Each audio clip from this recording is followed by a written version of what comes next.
ನಮಸ್ಕಾರ. DV News Karnataka. ನಾನು ಶಂಕರ್ ತೊಂಟಾಪುರ.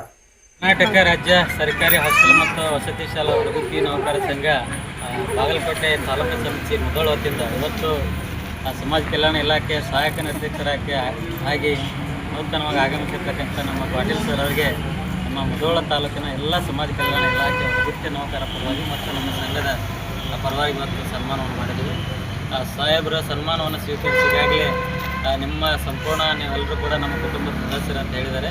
ಯಾವುದೇ ರೀತಿ ಈ ಒಂದು ಇಲಾಖೆಯಲ್ಲಿ ಏನು ಕೆಲಸವನ್ನು ಇಲ್ಲಿವರೆಗೆ ಮಾಡಿದರೆ ಇನ್ನೂ ಕೂಡ ಹೆಚ್ಚಿನ ಸಂಖ್ಯೆಯಲ್ಲಿ ಶ್ರಮವಹಿಸಿ ಇಲಾಖೆಗೆ ತಾವೆಲ್ಲರೂ ಕೂಡ ನಮ್ಮ ಸಿಬ್ಬಂದಿಯವರು ಮಾಡ್ತಾರೆ ಅಂತೇಳಿ ಮಾನ್ಯ ಸಾಹೇಬರಿಗೆ ಗಮನಕ್ಕೆ ತರುತ್ತೆ. ನಮ್ಮ ನೌಕರರಿಗೆ ಸಿಗ್ತಕ್ಕಂಥ ವೇತನ ಆಗಿರ್ಬೋದು, PF SI ಕೊಡ್ತಕ್ಕಂಥ ಕಾರ್ಮಿಕ ಇಲಾಖೆ ಆಗಿರ್ಬೋದು, ಸರ್ಕಾರದಿಂದ ಬರ್ತಕ್ಕಂಥ ಸೌಲಭ್ಯಗಳನ್ನು ತಾವು ಪ್ರಾಮಾಣಿಕವಾಗಿ ಕೊಡ್ತಿರೋಂಥ ವಿಶ್ವಾಸವನ್ನು ಇಟ್ಕೊಂಡು ಈ ಒಂದು ನಮ್ಮ ಒಂದು ಮಾತಿಗೆ ಹೋಗ್ಬಿಟ್ಟು ಸನ್ಮಾನವನ್ನು ಸ್ವೀಕರಿಸಿದಂಥ ಮಾನ್ಯ ಮುಧೋಳ ತಾಲೂಕಿನ ಸಹಾಯಕ ನಿರ್ದೇಶಕರಾದ ಪಾಟೀಲ್ ಸರ್ ಅವರಿಗೆ ನಮ್ಮ ರಾಜ್ಯ ಸಮಿತಿ, ಜಿಲ್ಲಾ ಸಮಿತಿ ಮತ್ತು ಮುಧೋಳ ತಾಲೂಕು ಸಮಿತಿ ಪರವಾಗಿ ನಾನು ಅಭಿನಂದನೆ ಸಲ್ಲಿಸಿದೆ. ಸಮಾಜ ಕಲ್ಯಾಣ ಇಲಾಖೆಯ ನನ್ನ ಕುಟುಂಬದ ಎಲ್ಲ ಸದಸ್ಯರಿಗೆ ಸ್ವಾಗತಿಸುತ್ತಾ, ಈ ಸಮಾಜ ಕಲ್ಯಾಣ ಇಲಾಖೆಯಲ್ಲಿ ಹೊರ ಸಂಪನ್ಮೂಲದಿಂದ ಅಡುಗೆಯವರು, ಅಡುಗೆ ಸಹಾಯಕರು, ಬೆರಳಚ್ಚಗಾರರು, ಜವಾನರು ಅನೇಕ ಹುದ್ದೆಗಳಲ್ಲಿ ತಾವು ಕೆಲಸಗಳನ್ನು ಮಾಡ್ತಾಯಿದ್ದೀರಿ. ನಾನು ಈ ಮುಧೋಳ ತಾಲೂಕಿಗೆ ಸಹಾಯಕ ನಿರ್ದೇಶಕರಂತೇಳಿ 3/7/2025 ಹಾಜರಾಗಿದ್ದು, ಇಲ್ಲಿರ್ತಕ್ಕಂತಹ ಒಂದು ಹೊರ ಸಂಪನ್ಮೂಲ ಸಿಬ್ಬಂದಿಯಲ್ಲಿ 80% ಈ ಮೊದಲು 2018ರಲ್ಲಿ ಇಲ್ಲಿದ್ದಾಗ ಆ ಸಿಬ್ಬಂದಿಗಳನ್ನ ಮುಂದುವರೆದಿದ್ದಾರೆ. ಮತ್ತು ಈಗ ಹೊಸದಾಗಿ ಹೆಚ್ಚಿಗೆ ವಸತಿ ನಿಲಯ ಆದಂಥ ವಸತಿ ನಿಲಯದಲ್ಲಿ ಅನೇಕ ಸಿಬ್ಬಂದಿಗಳನ್ನು ಅಲ್ಲಿ ತೆಗೆದುಕೊಂಡಿದ್ದಾರೆ.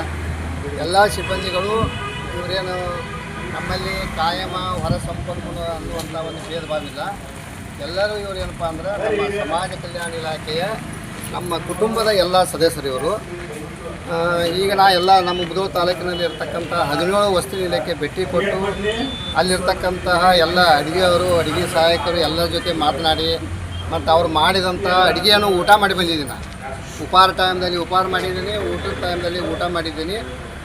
ಒಳ್ಳೆಯ ರುಚಿಕಟ್ಟಾದಂಥ ಅಡುಗೆಗಳನ್ನು ಅವರು ಮಾಡ್ತಾಯಿದ್ದಾರೆ. ಮತ್ತು ನಮ್ಮ ಕಾರ್ಯಾಲಯ ಸಿಬ್ಬಂದಿಗಳಿಗೂ ಒಂದು ಏನು ಸೂಚನೆ ಕೊಟ್ಟಿದ್ದೀನಿ ಅಂದರೆ, ನಿಗದಿತ ಸಮಯದಲ್ಲಿ ನಮ್ಮ ಎಲ್ಲ ಸಿಬ್ಬಂದಿಗಳ ಪಗಾರ ಆಗಬೇಕು. ಅವ್ರಿಗೆ ಕಟಾವಾಗುವಂಥ EPF ESI ಏನೈತಲ್ಲ ಅದನ್ನು ನಿಗದಿತ ಸಮಯದೊಳಗೆ ಆಗುವಂಗೆ ಮೇಗಾ ಸರ್ವಿಸ್ ಅವರಿಗೂ ನೀವು ತಿಳಿಸಬೇಕು ಅಂತೇಳಿ ಹೇಳಿ ನಮ್ಮ ಕಾರ್ಯಾಲಯ ಸಿಬ್ಬಂದಿಗೂ ನಾನು ಸೂಚನೆ ಕೊಟ್ಟಿದ್ದೀನಿ. ನೀವೆಲ್ಲರೂ ನಿಮ್ಮ ಏನೋ ಇಲಾಖೆಗೆ ಸಂಬಂಧಪಟ್ಟಂಥ ಅನೇಕ ವಿಷಯಗಳು ಇದ್ದು ಅಂದರೆ ಏನೋ ಇದ್ದು ಅಂದರೂ ನಮ್ಮ ಮುಂದೆ ಹಂಚ್ಕೋರಿ. ನೀವು ನಿಮ್ಮ ಜೊತೆ ಯಾವಾಗಿದ್ದರೂ ನಿಮ್ಮ ಜೊತೆ ಇರ್ತೀನಿ. ನೀವು ನಮ್ಮ ಸಮಾಜ ಕಲ್ಯಾಣ ಕುಟುಂಬದ ಸದಸ್ಯರಂತೇಳಿ ನಾನು ಹೇಳಿಲ್ಲ. ನಿನ್ನೆ ದಿವಸ ಏನೂ ಹೇಳಿಲ್ಲ. ಇರ್ತೀರೇನ್ರಿ ನಾಳೆಗೆ ಅಂತಂದರು.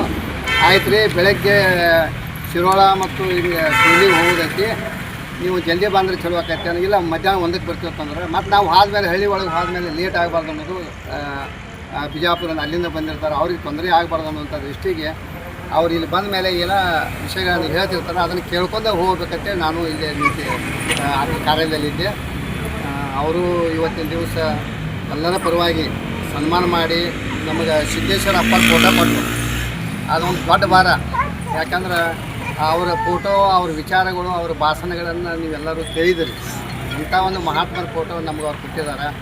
ಅವ್ರ ವಿಚಾರಗಳನ್ನು ನೀವೆಲ್ಲರೂ ಅಳವಡಿಸ್ಕೊಂಡು ಮುಂದಿನ ದಿನದಲ್ಲಿ ಈ ಸಮಾಜ ಕಲ್ಯಾಣ ಇಲಾಖೆಗೆ ಯಾವುದೇ ಒಂದು ಥರದ ಕುಂದುಕೊರತೆಗಳು ಬರದಂಗೆ, ನಿಮ್ಮ ಏನೋ ಸಮಸ್ಯೆಗಳಿದ್ದು ಅಂದ್ರೆ ನಿಮಗೊಂದು ನಾನು ಕಿವಿ ಮಾತು ಹೇಳ್ತೀನಿ ಎಲ್ಲರಿಗೂ. ನಿಮಗೆ ಏನೋ ಸಮಸ್ಯೆ ಇತ್ತು ಅಂದ್ರೆ ಹುಡುಗಪ್ಪನಿಗೂ ಹೇಳಕ್ಕೆ ಹೋಗ್ಬೇಡ್ರಿ. ನೀವು ನನಗೆ ಮೊದಲು ಹೇಳಿ ನಿಮಗೆ ಏನು ತೊಂದರೆಗಳಿರ್ತಾವಲ್ಲ ನನಗೆ ಹೇಳಿ. ನೀವು ಏನು ಮಾಡಿಬಿಡ್ತೀರಿ, ನಿಮ್ಮ ಒಳಗೆ ನೀವು ಏನು ಮಾಡಿಬಿಡ್ತೀರಿ. ನಿಲಯ ಪಾಲಕರು ಯಾವುದಕ್ಕೆ ಒಂದು ನಿಮ್ಗೆ ಏನಾದ್ರು ಸ್ಪಂದನೆ ಮಾಡಲಿಲ್ಲ ಅಂದ್ರೆ ನೀವು ಹೊರಗಡೆ ರಾಜಕೀಯ ಮಂದಿ ಫೋನ್ ಹಚ್ಚೋದು, ಅಲ್ಲಿ ಫೋನ್ ಹಚ್ಚೋದು, ಅದನ್ನು ಮಾಡೋಕ್ಕೆ ಹೋಗ್ಬೇಡ ದಯಮಾಡಿ. ಏನಿದ್ರು ನಾನು ನಿಮ್ಮ ಅವಧಿನ ಹೇಳಿ ನಿಮ್ಮನ್ನು ನಾನು ಸ್ವೀಕಾರ ಮಾಡ್ಕೊಂಡೀನಿ. ನೀವು ಏನೋ ಇದ್ದರೂ ನಿಮ್ಮ ಸಮಸ್ಯೆಗಳು ಏನಿದ್ರು ನನ್ನ ಮುಂದೆ ಹೇಳ್ಕೊರಿ. ನನ್ನಿಂದ ಯಾವ ಪರಿಹಾರ ಆಗಲಿಲ್ಲ ಅಂದ್ರೆ ನಂತರ ನಾವು ಹುಡುಗಪ್ಪನ ಕರೆಸ್ತೀನಿ, ಅವರು ನಾವು ಕೂಡಿ ಸಮಸ್ಯೆಗಳನ್ನು ಸಾಲ್ವ್ ಮಾಡೋಕ್ಕೆ ಬರ್ತದೆ. ಈ ಸನ್ಮಾನ ಮಾಡಿದ್ದಕ್ಕಾಗಿ ನಿಮಗೆಲ್ಲರಿಗೂ ನಾನು ವಂದಿಸುತ್ತಾ ನಾನು 2 ಮಾತು ಮುಗಿಸ್ತೀನಿ. ಜೈ ಹಿಂದ್.